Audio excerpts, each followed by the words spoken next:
I gave this talk a title stolen from one of the films that Lau Kar-leung made outside Shaw Brothers in 1979.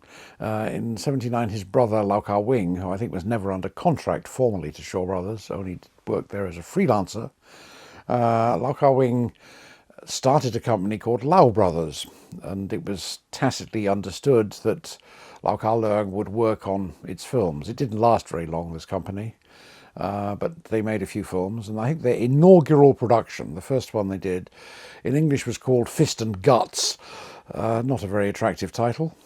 But in Cantonese it was called Yap Dam Yi Lek Sam Kung Fu. That is, in translation, first, courage, second, strength, third, kung fu. The meaning of this title, it's a cynical title. The meaning is that kung fu technique, skills, expertise, product of years of training, etc., is less important than courage and strength.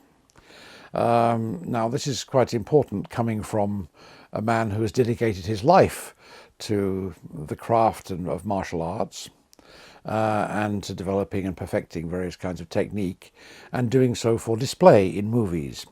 But I think it indicates a certain, I don't know if cynicism is quite the word, it's perhaps too strong, but a certain skepticism at least about the intrinsic value of martial arts as such, in real life perhaps, and suggesting that other virtues like courage and strength are ultimately more important.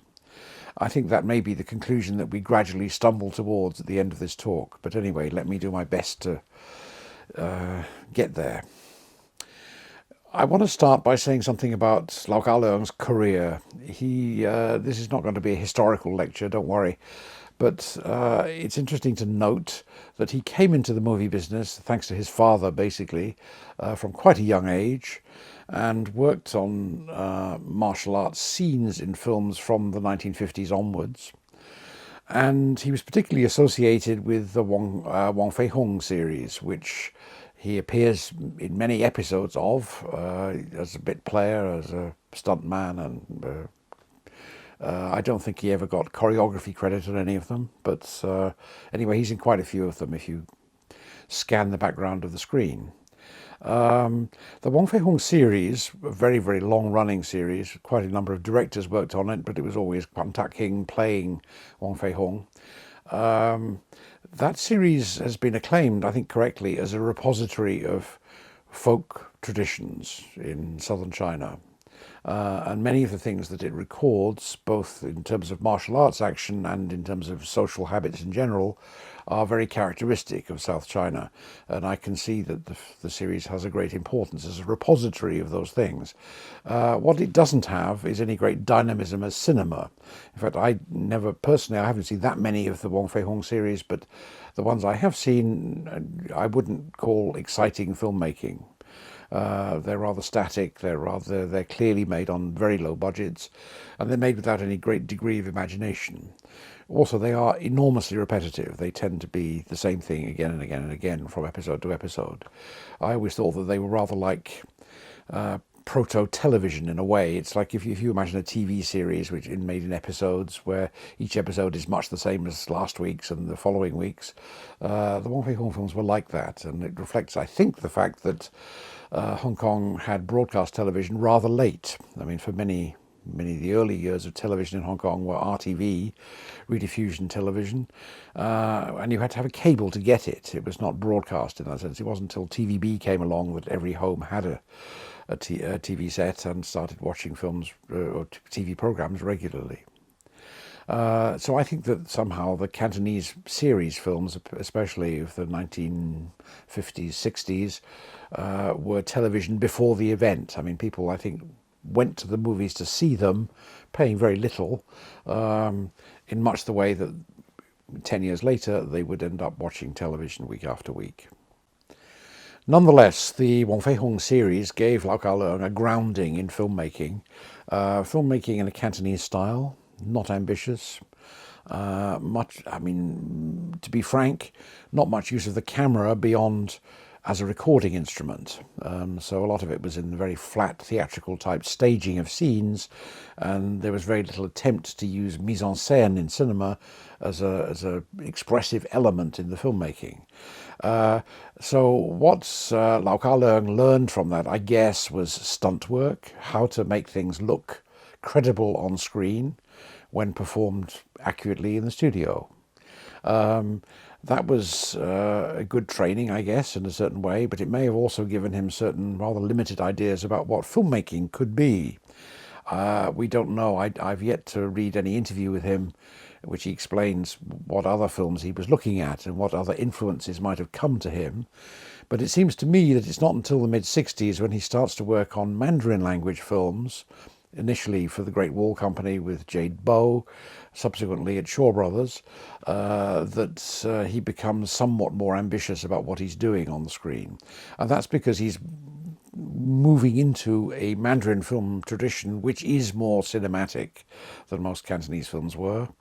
And he's beginning to come to grips with what the camera is capable of and what editing is capable of and what art direction is capable of, and so on and so on. In other words, the expressive possibilities of cinema are becoming more apparent when he moves into Mandarin filmmaking. Well, as we know, he spent a long time working as an assistant to choreographer for Cheung Chi at Shaw Brothers. And the films with Cheung Chi, there are many of them, and after the success of Bruce Lee in 1971-72, Bruce Lee's homecoming films at Golden Harvest, the whole genre escalates off the scale and it becomes the dominant genre in Hong Kong cinema. In the Cheung Chi films, Lau Kar-leung is basically doing swordplay. After Bruce Lee, he moves more to unarmed combat, and I think it's undoubtedly the success of the Bruce Lee films that encourages Lau to explore the various traditions of unarmed combat martial arts in southern China particularly. This also suggests leaving behind some of the theatrical conventions which come initially from the opera stage, of course, opera stage acrobatics, and moving towards a greater verisimilitude. Well, this appears rather dramatically in Cheung Chi's films in the early 1970s, right after the success of Bruce Lee, of course, when there's a renewed focus on training, on unarmed combat, and on the dynamism that is possible in depicting an unarmed bout between two or more equally matched opponents.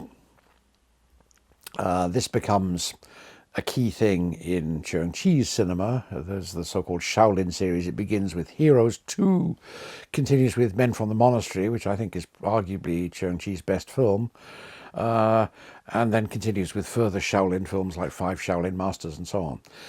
It leads up to a break between Lau Kar-leung and Cheung Chi, which results in Lau Kar-leung becoming a director himself at Shaw Brothers from the mid-70s onwards, 75. He directs his first film. Well, this history I'm sure is all well known to you, so I won't go on about it anymore. But I want to point out that when he comes into his own as a director, Lau Kar-leung is quite modest in some ways, but he's also keen, it seems to me, rather obviously, to rethink or to revise the kind of stuff that he's been doing for Cheung Chi. Well, in Spiritual Boxer, Shen Da, his first film as director, he begins with a prologue that shows the late Qing dynasty, the myth of spiritual boxing. It's something he's already dealt with in a Cheung Chi film earlier, and he's going to go on to do it again himself later in his directorial career. He's going to return to this topic. The myth of the invincibility of the boxers serving the Empress Dowager in the Qing court. and fomenting rebellion against the foreign powers invading China. In fact, in Legendary Weapons of China, he himself plays an former exponent of spiritual boxing, invincible, the cult of invincibility against weapons and bullets and so on, who has disbanded his group and gone into hiding in Yunnan, I think it's supposed to be, but he's hiding in Guangdong. Nearly all of his films are set in Guangdong or Guangzhou.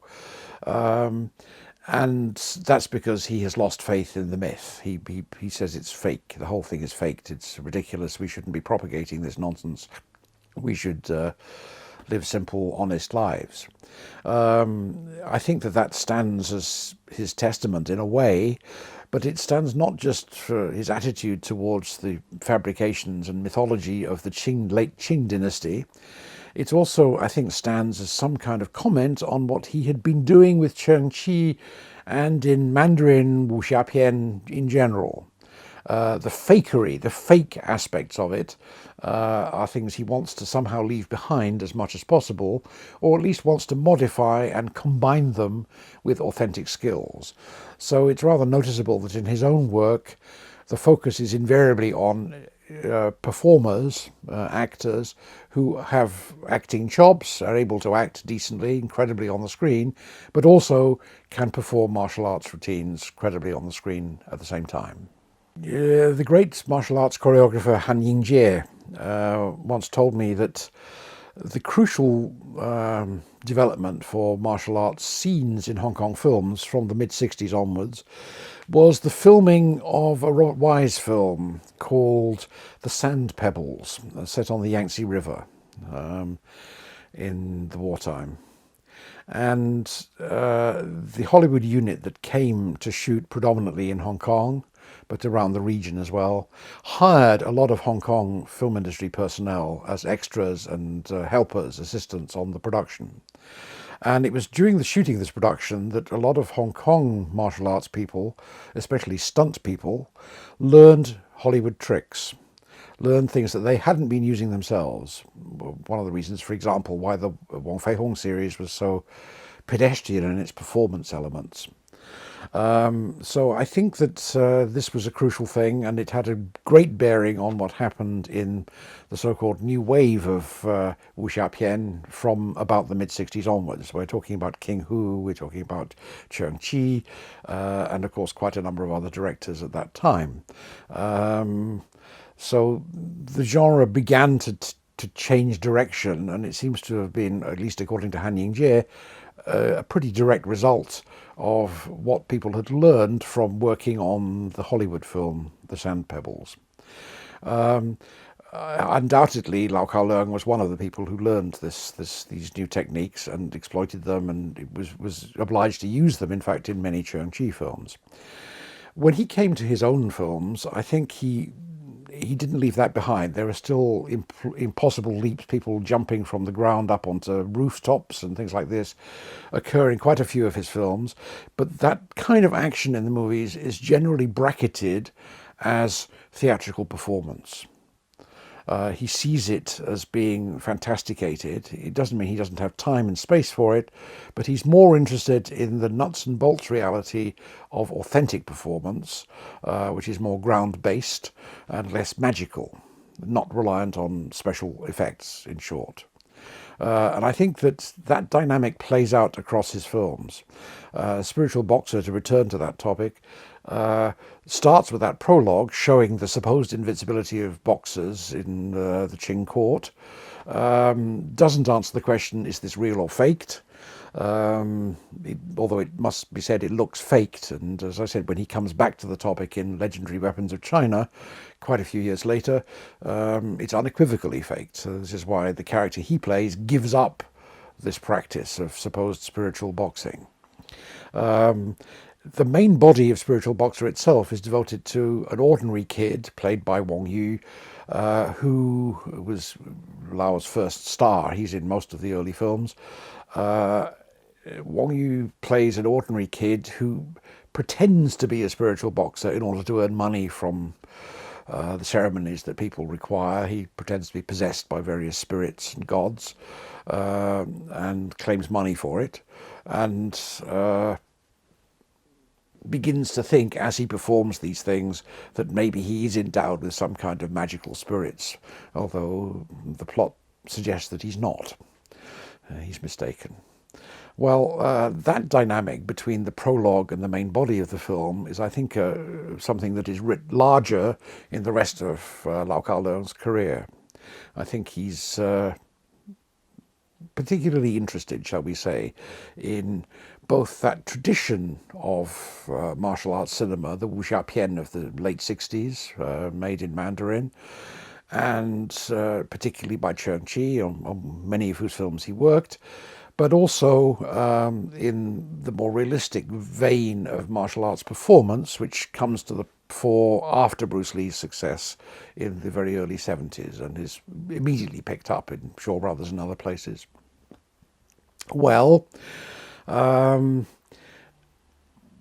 I think about Lau Kar-leung's career, in the past I've actually said, I think in print even, that I thought he was a director a bit like John Ford in Hollywood, who came in. John Ford, of course, came in the silent period, directed an enormous number of short films and medium-length films before he started making long feature films. And Ford, I think it can be said, found his voice as he worked. He found his own Irish roots, although he was born in the States. He was born to an Irish family, and he began to focus his attention on the Western genre, to the extent that later in life he was happy to define himself as a man who made Westerns. He made a lot of other things as well, actually, but including comedies and dramas and melodramas and all kinds of things. Quite a few with an Irish element in the story, but not uniquely by any means. And he was versatile, in short. He was the kind of director who learned his craft and found his voice and identity by doing the job. Now, I always thought that Lau Kar-leung was a bit like that too. We don't know. I think it's very arguable that Lau Kar-leung directed chunks of Cheung Chi films, especially by about 1972, when Cheung Chi is credited with making a film a month, which is, we know, not possible. I mean, I think his filmography, if you look at it, credits him with something like 10, 12 films in that 1 year alone. Clearly a nonsense, and it's clearly Shaw Brothers using Cheung Chi's name to try and promote things in the hope that they will pull in a bigger crowd. But it's also likely that Lau Kar-leung had quite a big hand in directing some of those films in Cheung Chi's absence, I'm guessing. But there's no need to speculate about this. It's entirely clear that he found himself, when he was able to focus a bit more on authentic performance of martial arts, he began to find a voice for himself, which was unrelated to the trickery, the fakery, the trampolines, the hidden mattresses and all the other things that they had learned from Hollywood technicians. Now, Lau Kar-leung was always rooted, I think, in his Cantonese identity, and I think he was proud to trace back his family tree, as it were, of martial artistry back to Wong Fehung himself, actually. There is a direct channel of master-disciple relationships that takes us from Wong Fehung to Lau Kar-leung. But and that was important to him, and he made at least 2 films, Challenge of the Masters and Martial Club, which celebrate that to some degree, although both of them show the young Wong Fehung and imagine him before Yuen Woo-ping and Jackie Chan did so as a rather mischievous and disobedient young man. But going with that respect for the tradition that he himself comes from, that in a sense made him, he explores other traditions which are partly cinematic and partly cultural and partly something to do with the changing times in Hong Kong in the 1970s and 1980s. Now, when Shaw Brothers closes down production and switches to television, basically in about mid-80s, about 84, 85, and Kar-leung makes his last film for them of the series in 1984, and then the pedants will insist on noting that he came back to make a film for Mona Fong in 2003 as a one-off, but I think it turned out to be his last film, but I don't think we need to go there at this moment. I'm talking about the great period from 75, when he began for Shaw Brothers as a director, to 84, when he stopped for Shaw Brothers as a director.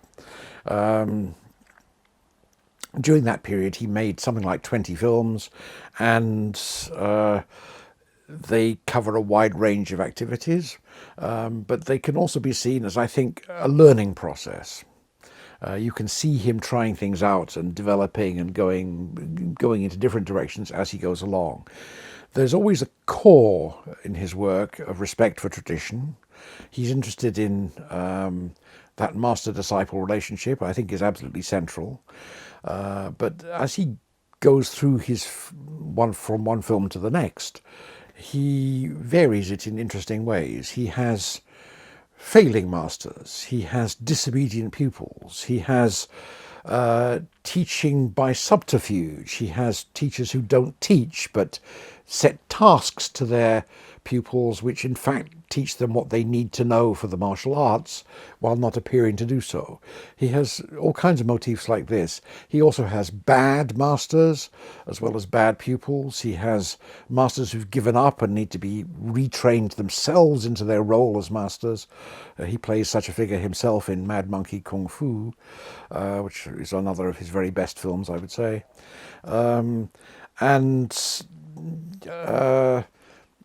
I think, for me, his greatest film, or the film that I most admire and can happily watch any number of times, is the film called Dirty Ho. It's a pity that it has this wretched title that Shaw Brothers gave it. They were copying Dirty Harry, of course, and the film has no connection to that at all, but that was undoubtedly the thinking in Shaw's promotion department. In Chinese, it's called Lan Tao He, which means broken head ho, he. And it's a film that centres on the master-disciple relationship, but disguises it in some sense. The master is an imperial prince of the late Qing dynasty, who is travelling incognito in the south of China, in much the way that one famous emperor, Qianlong, was supposed to have done. There are many, many legends about that. And he enslaves a rather uppity thief, a guy whom he clashes with in a flower house in Guangzhou, by poisoning him with a poison to which he alone has the antidote. And he seems to do this as an improving tactic. He's trying to teach the boy to become more honourable, more decent, but he obviously is attracted to him in some other way.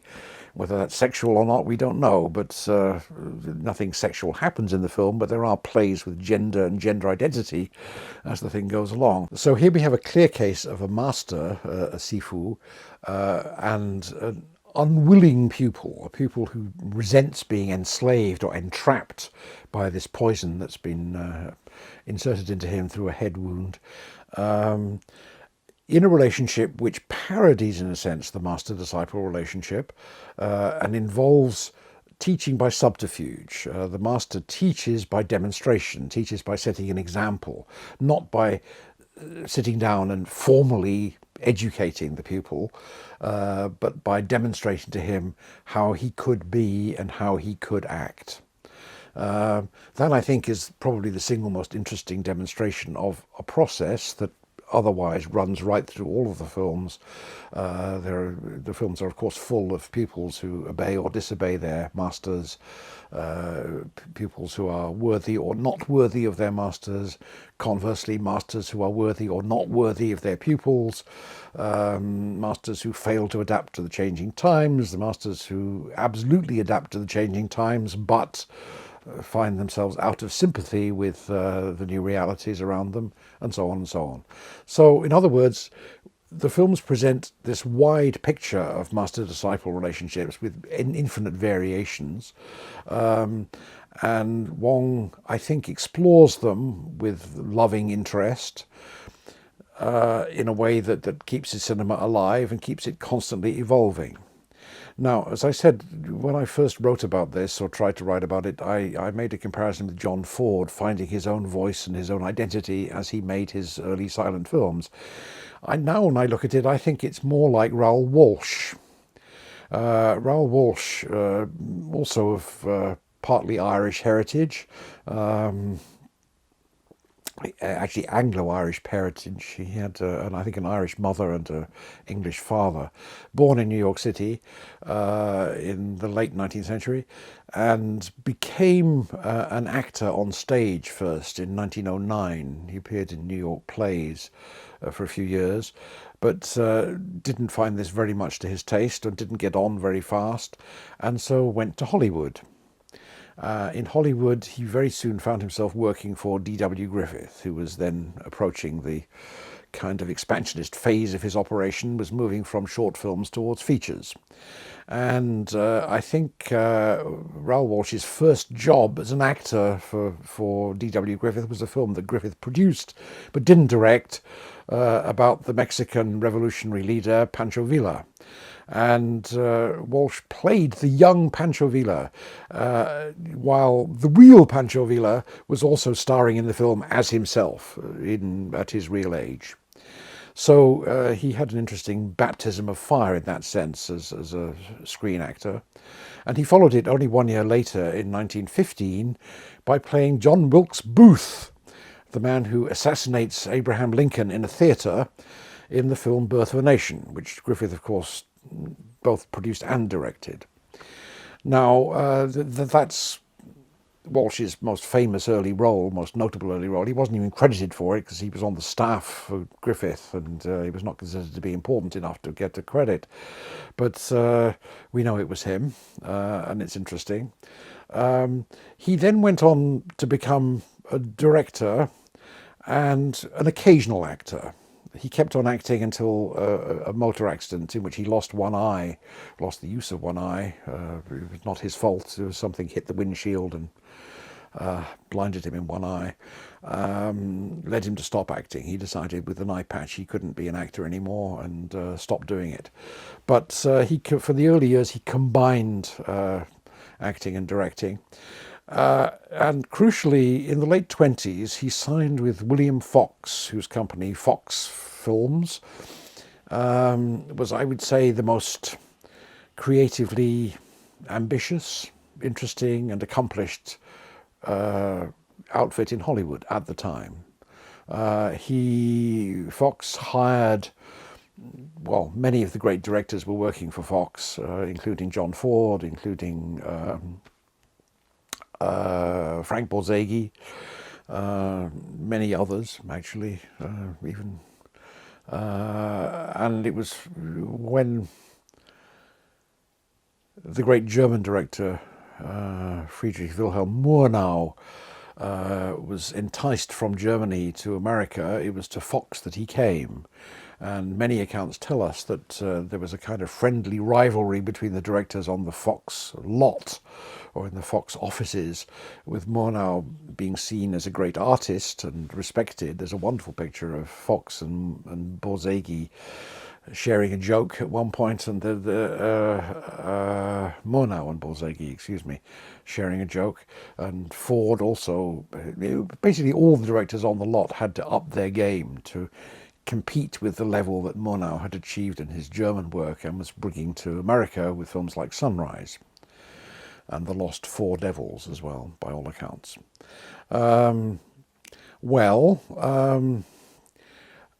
If you look at the films that Walsh made for Fox in the late 20s and early 30s, the talkies, early talkies, they're a very mixed bunch. There are comedies, raucous, vulgar, pre-code comedies with lots of sex jokes. There are dramas, there are melodramas, there's even a kind of musical, and there's a lot of exoticism, there's a lot of foreign settings, which are faked, of course, in the Hollywood studios. When I look at those films, which I think are, probably none of them is a masterpiece, but they are unfailingly exciting, interesting. Even now, if you see them now, they are remarkably lively and remarkably accomplished pieces of work, I think. And what's impressive about them is their kind of questing spirit. They're constantly willing to try something new, try something different. There's an element of anything goes to that, but there's also a kind of control that gradually asserts itself. And it shows up in the work with the actors. The actors are often quite interesting, but also in the play with different genres and the attempts to combine genres, the attempts to go into a kind of fusion of genres in the films. That's what reminds me of Lau Kar-leung. So I think Lau Kar-leung is also a director who found his voice, and perhaps he knew his identity already, but I think he found his voice and he found perhaps that questioning spirit which led him to these variations on master-disciple relationships by doing the job. And that's what makes him, I think, like a director like Walsh in the late 20s, early 30s. And I think the film industry context is not so different either. I think that obviously there's a gap of many decades between them, but if we're talking about the evolution of the Hong Kong film industry, Hong Kong is coming from a fairly primitive base in terms of technique and technology in the 1950s. Doesn't mean that I'm not disparaging the creativity of the artists who worked in the industry at that time, but it's true that they had low budgets, they had rather poor studio facilities, they had poor sound facilities, nearly everything was post-synced, and I can't say it was a barrier to creativity, but it was certainly, it put certain limits on what could be achieved in the films. And I think anybody looking at Hong Kong films of the 1950s, 1960s sees rather clearly those limitations. Now, from the 60s onwards, from the late 60s onwards, things begin to improve quite dramatically.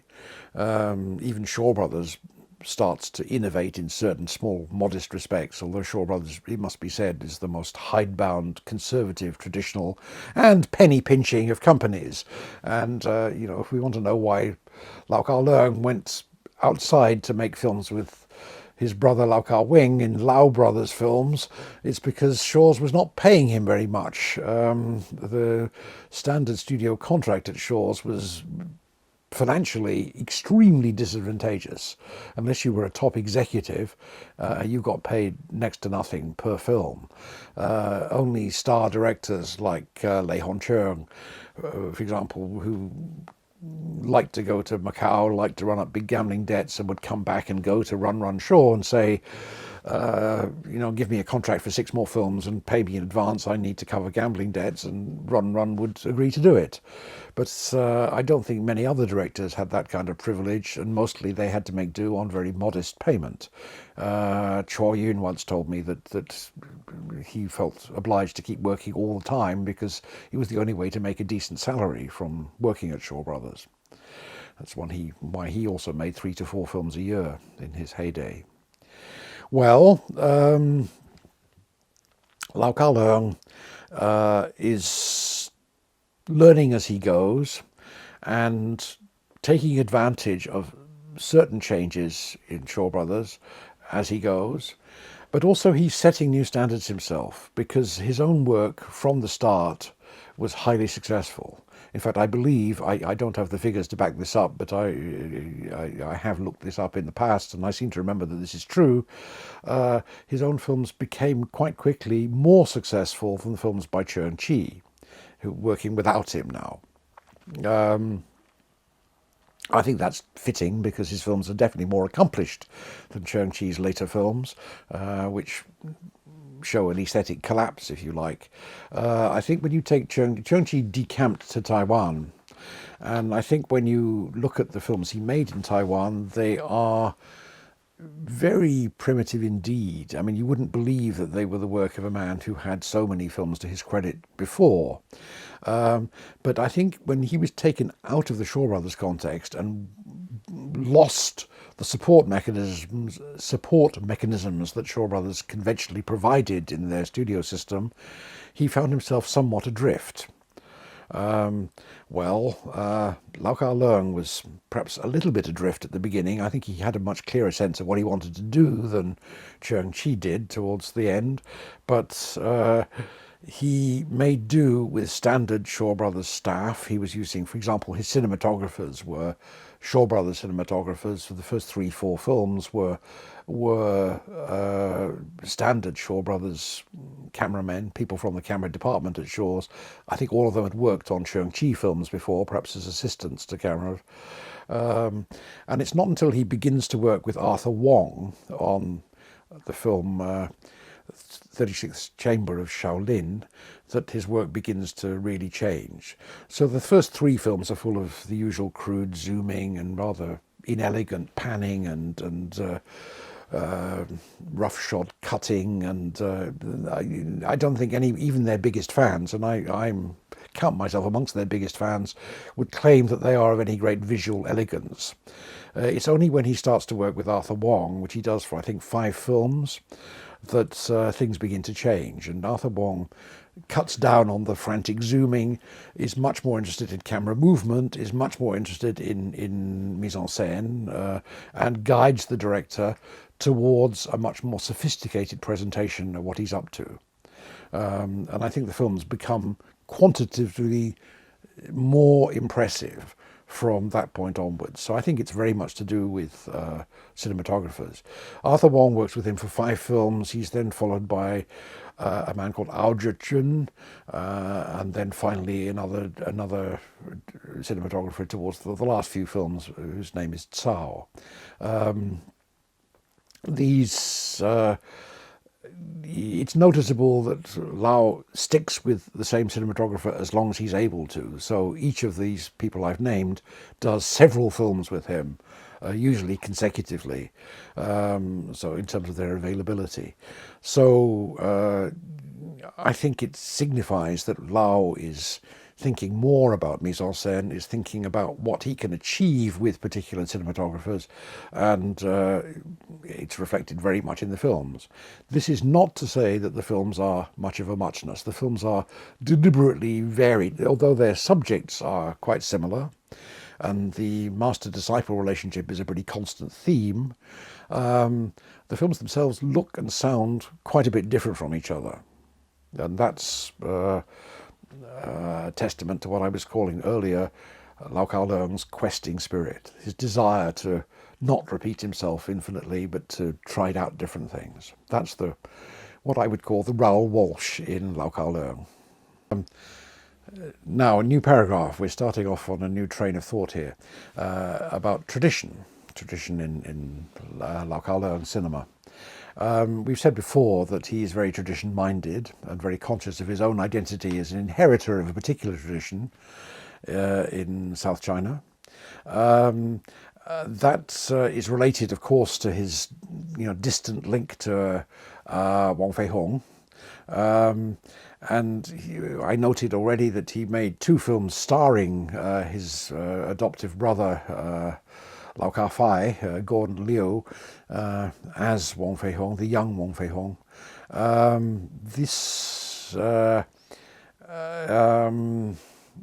He underlines the connection. I mean, although he's not presenting the traditional staid Kwantak Hing image of Wong Fehung, he wants to make the connection explicit, and he does this by using the theme music. He doesn't do it only in the 2 films about Wong Fehung, which, as we noted before, are Challenge of the Masters and Martial Club, but also in things like Mad Monkey Kung Fu, where the training sequences are underpinned by that music, and I think in a couple of other films too. So he insists on drawing our attention to the fact that he's very close to that tradition and respects it and values it, thinks it's important. At the same time, though, he's interested in cinematic traditions.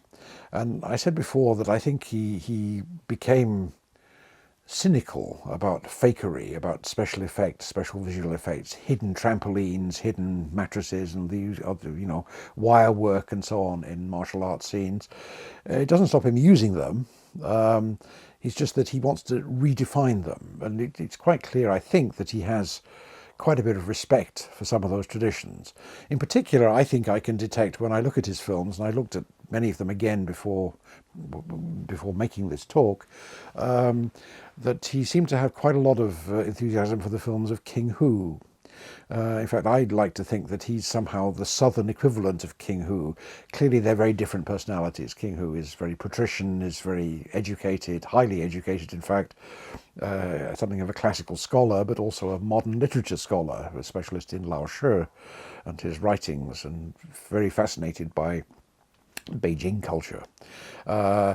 Kar-leung is the polar opposite in that he's not particularly well educated, although he certainly seems to have picked up quite a decent knowledge of Chinese culture and history as he's gone along. But he started working from a pretty young age, and I don't think he had any higher education.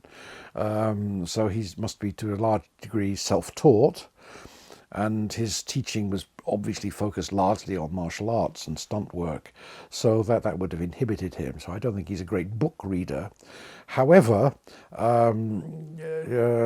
despite these differences from King Hu, I think we can see, if you look at his work, you can see certain deliberate echoes of King Hu. For example, Legendary Weapons of China, which is definitely one of the key films in Lao's filmography, is a kind of riff on King Hu's Raining in the Mountain.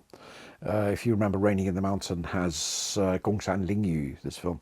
The film is set in a monastery and has different factions representing different parts of civil society and religious society, vying with each other to outdo each other, spying on each other all the time, and tricking each other in various ways, trapping each other, doing their best to destroy each other to some degree.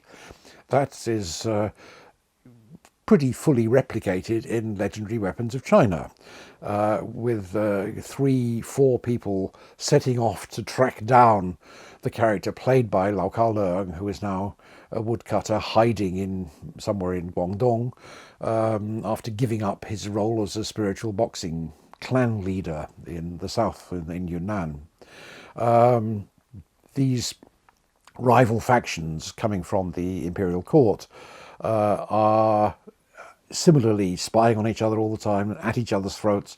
There's a very clear parallel, I think, with Raining in the Mountain in the way that the film is structured and conceived.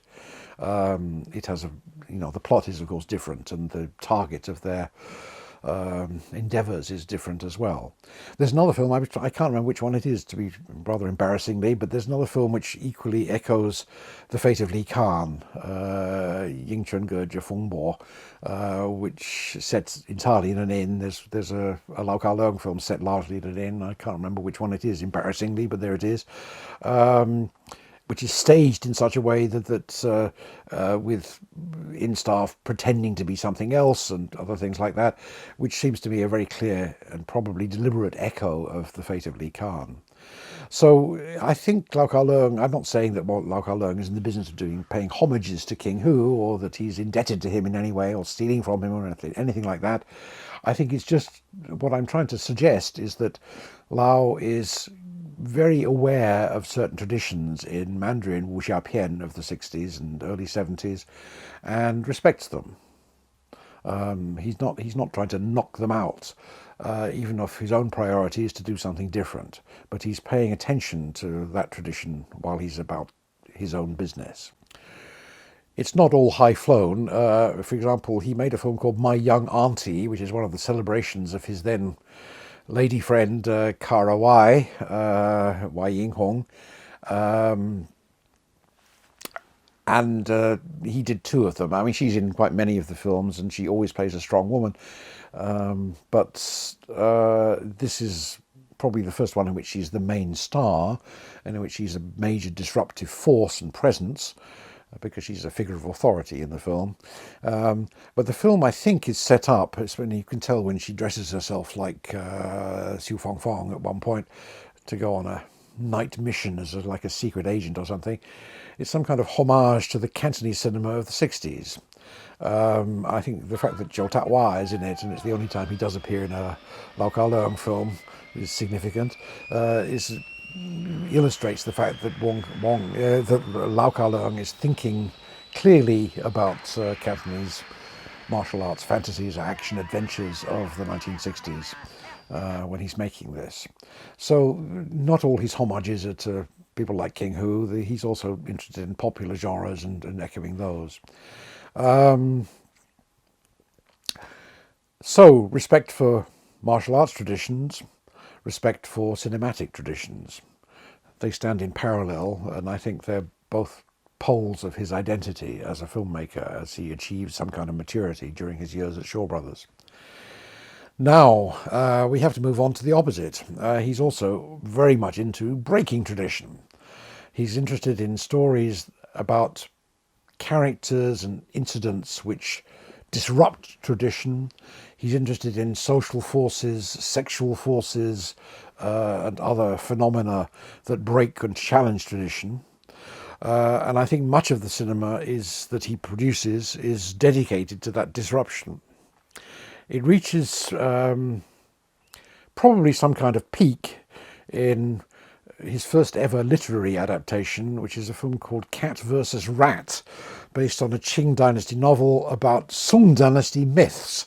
And he's done it as a raucous farce. It's a very lowbrow farce, it must be said, about two mediocre martial artists who are neighbours. They literally face each other across a red line, dividing their homes, and who are also bitter rivals, and who also happen to be pupils of the same long-suffering master, the Sifu, played by his own brother, Lau Kar-leung. Well, there's more to say about this film in a minute, but the key thing here is that this is the most ruinous parody of martial chivalry. The characters are the exact opposite of chivalrous. It's a parody of the master-disciple relationship. These disciples have learned nothing from their master, who eventually gives up on them. And both of them turn out to be totally unscrupulous, totally unworthy, and totally nefarious in their actions and deeds. As I said, we'll come back to it in a moment, because one of the scenes with Fehung is rather significant in this respect. There are ruptures in tradition in many of the plots of these films. There are fathers who refuse to teach their sons. In Challenge of the Masters, Wong Fehung's father refuses to teach him, which is why he eventually turns to Luk Ah Choi instead. There are quite a few other masters who are in some way defective or reluctant or unwilling to teach in the conventional wholehearted way. And there are pupils who are sometimes obedient, sometimes disobedient. And as we noted already, there are plenty of pupils who learn by default, as it were, by doing something else, whether it's washing up or putting up scaffolding in their films, who are, unbeknownst to themselves, learning martial arts techniques while they're doing those chores. For me, the most interestingly disruptive element in Lau Kar-leung's tactics is to do with gender fluidity. The convention in martial arts fiction is chivalrous males, treacherous or faithful females, people who either are villainous opponents or who are backing up their men wholeheartedly, and villains out there, sometimes supported also by treacherous women. Wong's never had much interest in that kind of schema sexually. I think he's much more interested in a kind of gender fluidity. This is not unique, of course, in Hong Kong cinema. There are plenty of films that look at crossing gender lines and gender embarrassments, and there are quite a few homophobic films that make fun of gay people in Hong Kong cinema, particularly of the period that Lau Kar-leung is working mostly. Hong Gambo is guilty of one of the worst, in fact, making a film about undercover policemen pretending to be gay. It's hard not to see those things as being anti-gay or homophobic. Lau Kar-leung is never so. I think Executioners from Shaolin is a seminal film for him. It's his third feature. Chen Guantai plays Hong Shiguan, who is a refugee from the attack on the Shaolin monastery, sets up a marriage with a woman who is also supportively anti-Manchu. They live in, tranquility and comfort in the countryside. He devotes himself to mastering techniques that will enable him to beat the leader of the Manchu sect, the White Brow sect, that was responsible for burning the monastery. Well, because of his dedication to learning his own martial arts, he refuses or doesn't have the time to teach his son Wen Ding. So it falls to the mother to teach the boy, and the mother teaches him her style, a feminine style, the crane fist. It's only after the father dies in the attempt to take on Bai Mei, the White Brow leader, that the son has to step up to the plate, has to replace his dead father and try and tackle the same challenge himself. And he's ill-equipped to do that because all he can do is the crane stance, the things his mother has taught him. This has already earned him mockery from his schoolmates. There's a scene expressly written into the film of the schoolmates peering over the wall at him practicing and making fun of him as a sissy, a girly boy. A boy who's not properly masculine. He's too feminine. And his feminine stance includes the clamping of the knees together to prevent access to the private parts, which is a classic feminine stance that you see in many of the Lau Kar-leung films. And he's never learnt the tiger style that was practiced by his father. After his father's death, he finds his father's training manual locked away in a trunk. Unfortunately, also locked away in the trunk was a mouse which was eating it. So the manual is half gone. He has to try and piece together creatively the tiger style from what he can glean from the remaining bits of the manuscript. And he uses this combination of what he learned from his mother, what he picks up partially, incompletely from his father's manual, to tackle Bai Mei at the climax of the film. Bai Mei, meanwhile, has learned some kind of weird qigong, which enables him, I mean, he's not, I think, a eunuch. There's no suggestion that he's a eunuch in the film, although he does directly parallel eunuch figures in films like King Hu's Dragon Gate Inn, for example, whom he physically resembles with the same white hair and the same way of dressing as a Manchu nobleman. Anyway, he's learnt some kind of qigong which enables him to withdraw his genitals into his body and create a kind of void in the genital area, a black hole almost, a sexual black hole you could call it. And his tactic is when his opponents kick him in that area, he clamps their foot into his body as if it were male on female sexual intercourse in the missionary position, and uses the clamping to break their legs and totally incapacitate them. This is what he does to Hong Shiguan, resulting in Hong Shiguan's death. So this is an interesting sexual schema which Lau Kar-leung is setting out here. It's a boy who has to combine the feminine in him and the masculine in him, which he's largely self-taught, against a figure whose weird qigong enables him to become asexual or sexless.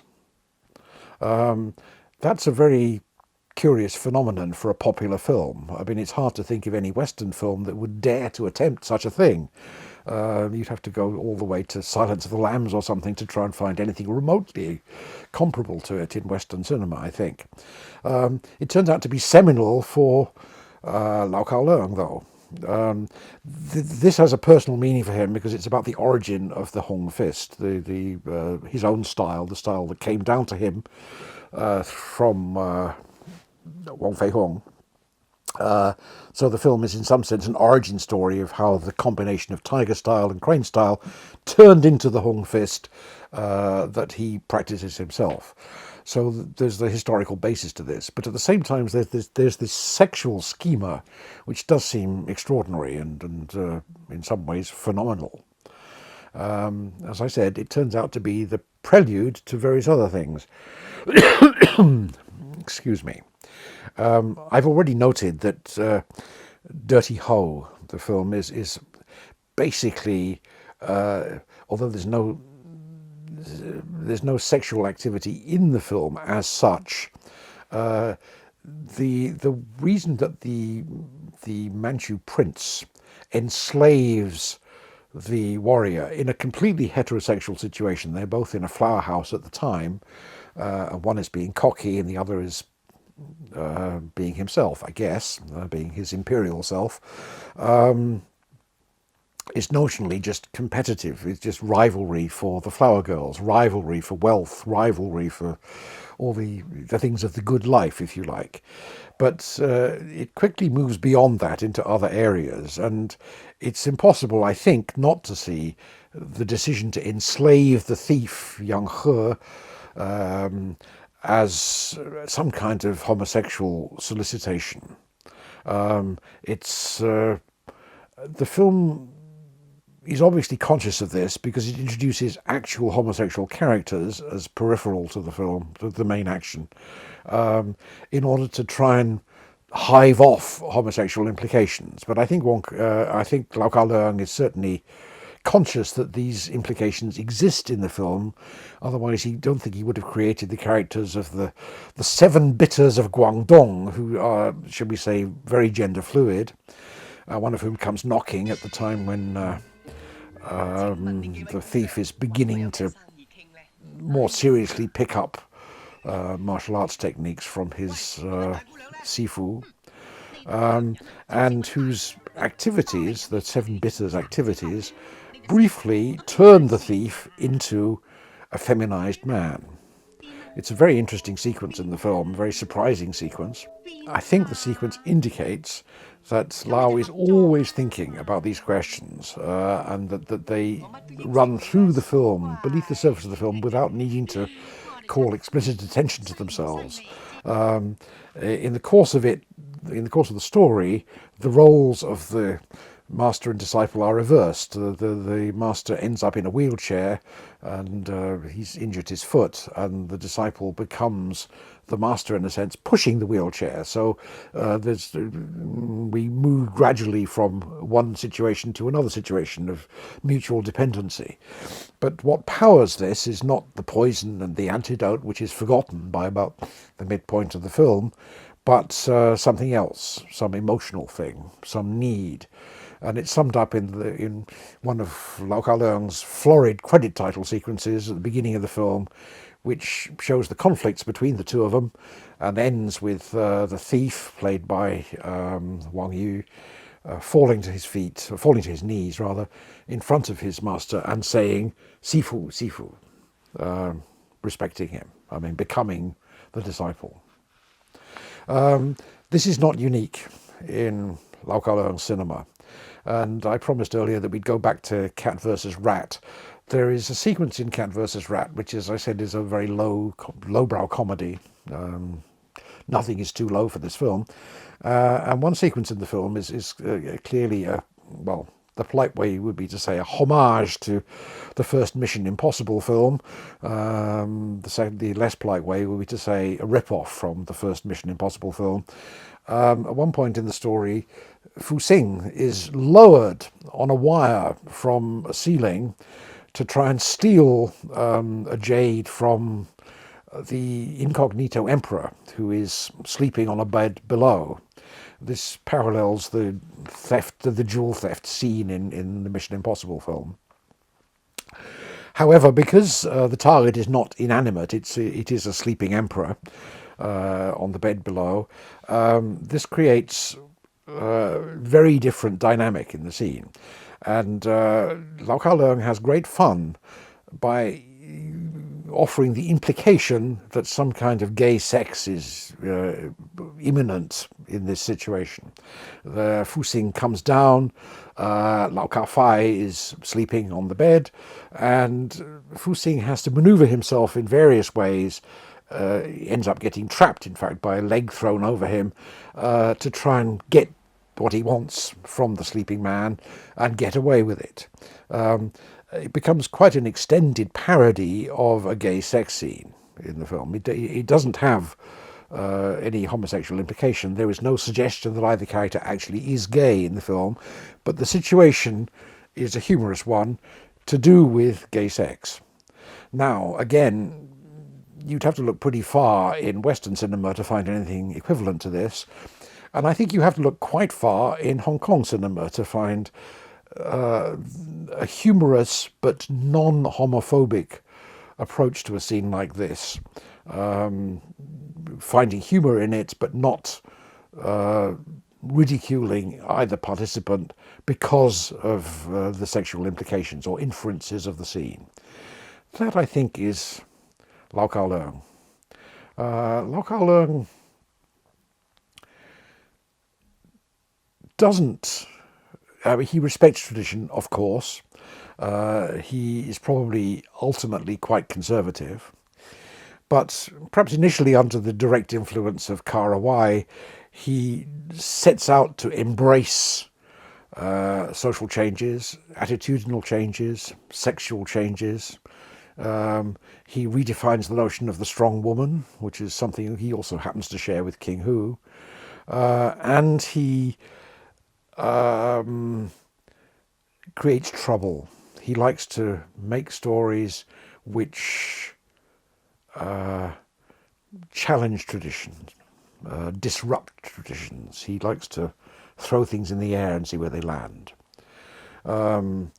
This sometimes results in a messy kind of filmmaking, not very elegant, not very refined, not very carefully crafted, but by God does it have vigor and energy, and best of all, it has a fantastic prolificness of ideas, images, colours, textures, attitudes and behaviours. That's what makes Lau Kar-leung cinema exciting, I think. Certainly when I became interested in Hong Kong cinema in the 1970s, for me the great discovery was not Cheung Chi, although I saw dozens of Cheung Chi films in the early days, but when Lau Kar-leung began directing, I thought, wow, here's something. And I'm pleased to say that in the 10 years that he was active in Shaw Brothers, he never really let me down. There are some films that are clearly minor, not very impressive, not very... You feel that he was fulfilling a contract with Run Run Shaw, not that he was pushing himself to achieve something bigger and better. But most of the films, most of the 20-some films that he made for Shaw Brothers at that period, he challenged himself, and when we see them, he's challenging us. It's such a great piece of film history.